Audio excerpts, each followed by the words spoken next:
Are you tired of your playgroup and looking to go out with a bang? We got the deck for you. This video is sponsored by Flipside Gaming. Check out flipsidegaming.com for all your gaming needs. Right now you can pre-order Innistrad Remastered, Ether Drift, or find a vast number of other great items on their website. Remember, shipping is free in the US if your order's over $100 or consists only of singles. Just look in the description or the comment section below for direct links to their site.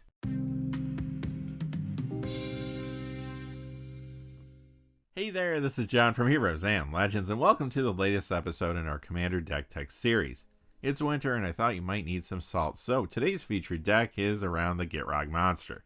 Gitrog is being reprinted in Innistrad Remastered, so there will be increased interest in this card for Commander in the coming months. I will say it can be a pretty aggressive deck and it's not for all playgroups. Plus it can be expensive to build since it runs a lot of lands and combo cards.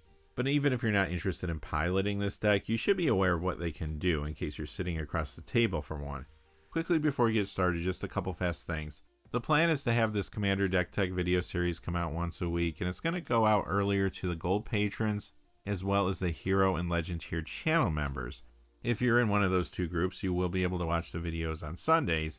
Everyone else, though, will get access on Wednesday afternoons. So again, thank you to all the supporters of the channel out there in any way that you do support the channel. And I do want to take a moment to say thank you to one of those gold patrons, and that is Thomas Wright. Thomas, sincerely, thank you for all your support on Patreon. I truly could not do this without viewers like yourself. I know I always say that, but it's true. Thank you again, Thomas. And now, without any further ado, let's get into it. Alright, here's our commander, the Gitrog Monster. A black, a green, and 3 legendary creature frog horror. It's a 6/6 with Death Touch. At the beginning of your upkeep, sacrifice the Gitrog Monster unless you sacrifice a land. You may play an additional land on each of your turns. Whenever one or more land cards are put into your graveyard from anywhere, draw a card. So typically these decks have multiple combos and they focus on assembling combos as quickly as possible. You'll see a lot of that in our version as well. However, you can make builds that are more fair and casual by leaning heavier into good landfall triggers, or perhaps old-fashioned ramp. Like I said though, the version of the deck you're going to see today might be a bit intense for many playgroups, and building around Gitrog can get expensive quickly. As always though, you should tailor the deck list to your playstyle, your playgroup, and around the cards you own. This week, instead of going through creatures and then planeswalkers, so on and so forth, we're going to start off with some combos.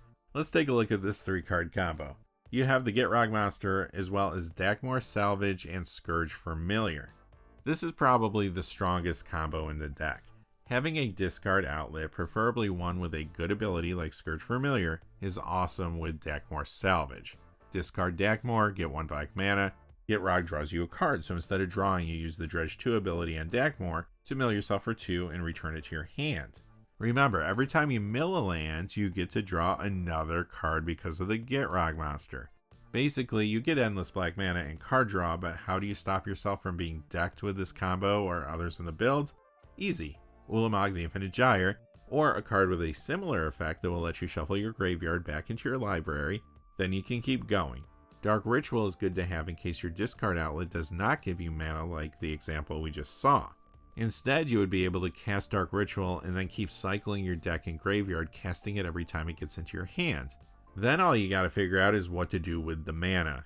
Well, just about anything you want, but Exsanguinate is a nasty ending to the combo.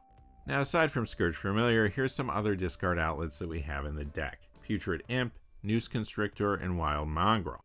In case you don't get one of those creatures, we have Oblivion Crown, which will effectively give the Noose Constrictor ability to any creature you want. Maybe something with Trample would be good. Additionally, we're running Ayula's Influence, which takes the combo in a different direction. It lets you go wide with 2/2 green bear tokens. But don't worry, there's plenty of other ways to ruin somebody's day with this deck. How about Endless Life and Mana? If you have enough lands, you can do that with these cards. Aftermath Analyst needs to be in the graveyard, and the other 3 cards, Shifting Woodland, Lotus Cobra, and Zoran Orb on the battlefield. You're going to sack all your lands except Shifting Woodland for life from the orb, then use Woodland's ability to copy Aftermath Analyst. Sack it with Analyst's ability and return all your lands back to the battlefield from your graveyard, which includes, wait for it, Shifting Woodland. You get a bunch of landfall triggers, and in this example, mana from Lotus Cobra, but you could have other landfall triggers in play too. Remember, if Gitrog is on the battlefield, you'll also be drawing every time you sack a land to Zuran. Again, as long as you have enough lands, this is a loop. Let's look at some other landfall triggers in the deck though. These are all very solid creatures with landfall that are good if you go off with a combo like the one we just saw, or if you just use them in a more fair way for value. I've included some good new cards here too. There's Iridescent Vine Lasher, Mossborn Hydra, Rampaging Baloths, Scoot Swarm, and Tireless Provisioner. Our build includes some ways to maximize landfall too, like Prismatic Vista, Terramorphic Expanse, and Verdant Catacombs. These lands can also give you more card draw if Gitrog is in play. But I hear you. You want more ways to get endless landfall triggers for the deck, right? How about this 3-card combo? Kadama of the East Tree, Golgari Rot Farm, and, in this example, Rampaging Baloths, but it could be another landfall card that makes tokens too. Play Golgari Rot Farm, you get a token from Rampaging Baloths, opt to return the Rot Farm to your hand, then use Kodama's trigger to put it on the battlefield and repeat. Endless landfall triggers and endless tokens. But wait, we got more combos. Meet Squandered Resources, Amulet of Vigor, and Drownyard Temple alongside our Lotus Cobra from before. Tap Drownyard for mana, use Squandered to sack it, adding another mana. Activate Drownyard's ability by paying 3 and returning it to the battlefield, which gets you mana from Lotus Cobra. Amulet of Vigor untaps Drownyard, and now you're off to the races. As long as you have 1 mana to start it, you got endless landfall triggers. Plus, again, if you have Gitrog in play, you're drawing more cards. Squandered Resources can also combo with other cards in the deck, like Shifting Woodland and Aftermath Analyst, which we saw earlier. With those cards, you get infinite death triggers, landfall triggers, mana, and so on. Now, if you're trying to pull off these kind of combos, you're going to need to protect yourself. So how do we do that? Well, Glacial Chasm will help you with that, but again, we're not going to play fair with it. On your upkeep, don't pay the cost, let it go to your graveyard, which will draw you a card off Gitrog. Once you get past your attack phase, you'll want to use something like Crucible of Worlds to play Glacial Chasm from your graveyard on your second main phase. And there you go, protection without the cost. We even have backups to Crucible in the deck in the form of Ramunap Excavator, Conduit of Worlds, and Walk-in Closet / Forgotten Cellar. These cards can also just give you value generally at times, or you could just strip mine repeatedly. Yup, in case you still have some friends, the build also includes Strip Mine, Ghost Quarter, and Wasteland.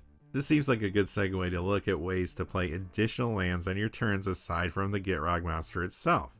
We have a couple creatures to help, Azusa Lost But Seeking, and Loot Exuberant Explorer. Loot's other ability could come in handy too. Then we have an enchantment as well in the form of Exploration. Okay, twist my arm. One more combo here, but obviously with all the combo pieces, I could probably piece together combos all day from this build. But here we have Bone Miser, Tortured Existence, and Dryad Arbor. Activate Tortured Existence by paying a black and discarding Dryad Arbor. Bone Miser will then give you 2 black mana and a 2/2 zombie, since Dryad is a land and a creature. Then resolve Tortured Existence by returning Dryad Arbor to your hand and repeat. As long as you can get this started, there you go, infinite again.